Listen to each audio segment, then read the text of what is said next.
তো সকলোকে স্বাগতম জনাইছোঁ আৰু এটা ভিডিঅ'লে। আৰু এতিয়া বৰ্তমান আছোঁ মই বামুণী স্থান ৰহা ব্লকৰ আণ্ডাৰত হয়, আমাৰ নগাঁও ডিষ্ট্ৰিক্টৰ। তো আপোনালোকে দেখিব পাৰিছে এই যোৱা দুদিন ধাৰাসাৰ বৰষুণে কি কৰিলে আপোনালোকে দেখিব পাৰিছে, পানী আহিয়ে গৈছে, চাব পাৰে। তো নাজানো কিমান দিনলৈ এই সমস্যাটো থাকিব অসমত আৰু কিমান সোনকালে এইটো ৰিচল্ভ হ'ব, সেইটোৱে মানে খুব লক্ষণীয়। আৰু যিহেতু অসমত প্ৰধান জীৱিকাই হ'ল কৃষি, তো ইয়াত যদি এনেকৈ বানপানী হৈ থাকে নাজানো কেতিয়ালৈ এইটো সমস্যাৰ সমাধান হ'ব আৰু মানুহৰ জীৱিকাটো ভালকৈ ফ'ল' কৰিব পাৰিব। তো এয়াই আছিলে এইটো ভিডিঅ'ত, মোৰ ভিডিঅ'টো দেখুওৱা উদ্দেশ্য এইটোৱে যে যিমান সোনকালে পাৰে আপোনালোকেও অকণমান হেল্প কৰিব। যে বহুত কিছুমান মানুহে কি কৰে, আপোনাৰ গছ চছ কাটি হেৰি কৰি দি আছে, পূৰা কাটি দি আছে, ডিফৰেষ্টেশ্যন কৰি আছে। তো এইবিলাক আপোনালোকে কৰিব নালাগে, কাৰণ এইটো কৰিলে কি হয়, ধৰক আপোনাৰ ক্লাইমেট চেঞ্জৰ ওপৰত এফেক্ট পৰে। তো এইবিলাক কৰিলে কি হয়, আপোনাৰ টেম্পাৰেচাৰ বাঢ়ি যাব, আকৌ ৱাটাৰ লেভেলো যেতিয়া মানে আপোনাৰ পানী হ'ব, বৰষুণ হ'বতো কণ্টিনিউৱাছলি হৈ থাকিব, আৰু যেতিয়া নহ'বতো পূৰা খৰাং।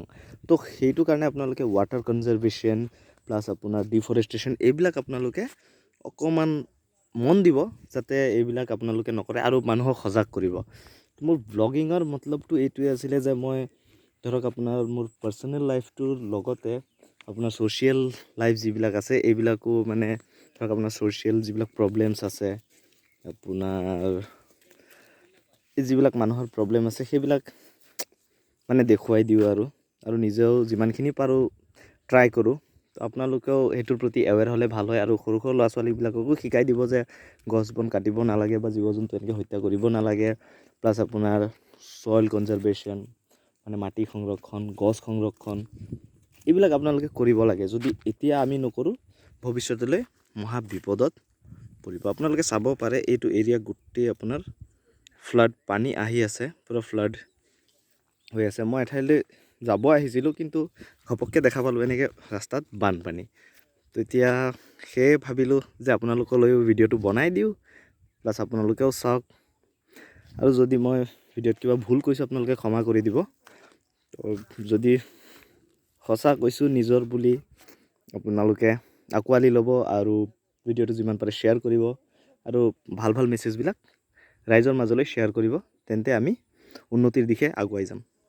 আৰু অসম চৰকাৰক এইটোৱে জনাব বিচাৰিছোঁ, আপোনালোকে এৱেৰনেছ কেম্প পাতক, যেন মানুহবিলাক সজাগ হয় এইবিলাকৰ প্ৰতি। কাৰণ আপোনালোকেই একো কৰিব নোৱাৰে, আপুনি মানুহকো সজাগ কৰি ল'ব লাগিব।